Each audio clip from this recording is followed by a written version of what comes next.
Karen Nunez, Teixeira holding the PNM accountable in the upcoming internal election. People's National Movement, PNM, political leader candidate Karen Nunez Teixeira and 2 members of her slate for the party's upcoming internal elections have filed a lawsuit over changes in the electoral process. In their breach of contract lawsuit, filed this weekend, Nunez Teixeira, Dr. Kenneth Butcher, who is vying for the post of chairman, and Bishop Victor Philip, who is contesting the post of election officer, are claiming that the party's central executive breached the party's constitution by deciding that the election should be contested on 3 separate days over a 9-day period, November 26, 27, and December 4, instead of on one day. The claimants contend that such a decision is equivalent to an amendment of the Constitution which authority the central executive does not possess and which therefore renders its action unconstitutional, null and void, and of no effect, their attorney Peter Taylor said in their court filings. Taylor suggested that such a change could not be done by the central executive or even the party's general counsel as it required approval during the party's annual convention.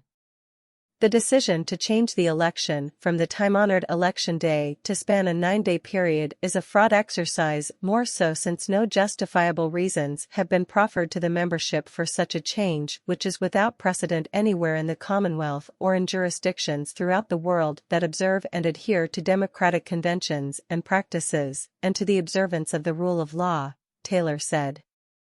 In the correspondence, Taylor also pointed out that when the decision on the election dates was announced, PNM Chairman Coleman Burt also announced deadlines for the publication of the final membership list. However, Taylor claimed that the list was not published as promised and polling cards, similar to those used in national elections, have not been issued. He also pointed out that the preliminary list published in August did not contain the telephone numbers and email address of members needed for verification. The claimants contend that the Election Supervisory Committee's conduct to exclude the claimants from, or deny the claimants access to the contact information of the eligible electorate while incumbent contestants or opponents enjoy such vital information for canvassing, is unfair, irrational, and without good faith, as it seeks to undermine the legitimate contractual interests of the claimants in bad faith, he said.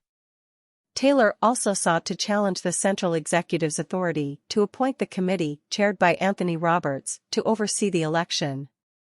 The claimants challenge the genuineness of the independence of the Elections Supervisory Committee and contend that in the circumstances, it is only rational and in good faith that all persons who oversee and/or have conduct of the electoral process, to wit, the returning officer and all presiding officers, must be persons who are not members of the defendant, Taylor said.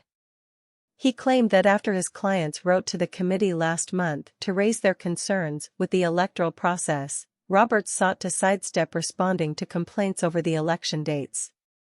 Taylor also challenged Roberts' statements over how ballot boxes would be secured before the last day of voting and the eventual final count. He claimed that Roberts' admission that the boxes would be kept at a secret location and would be escorted by police officers was concerning, as such a move lacked transparency. Through the lawsuit, Teixeira and her colleagues are seeking a series of declarations over the handling of the election.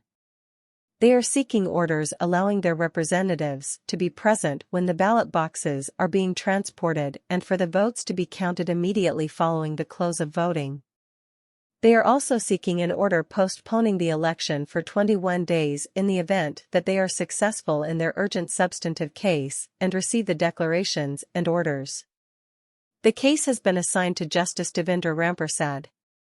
Current PNM General Secretary Foster Cummings, who was listed as defendant to the lawsuit, is yet to officially respond.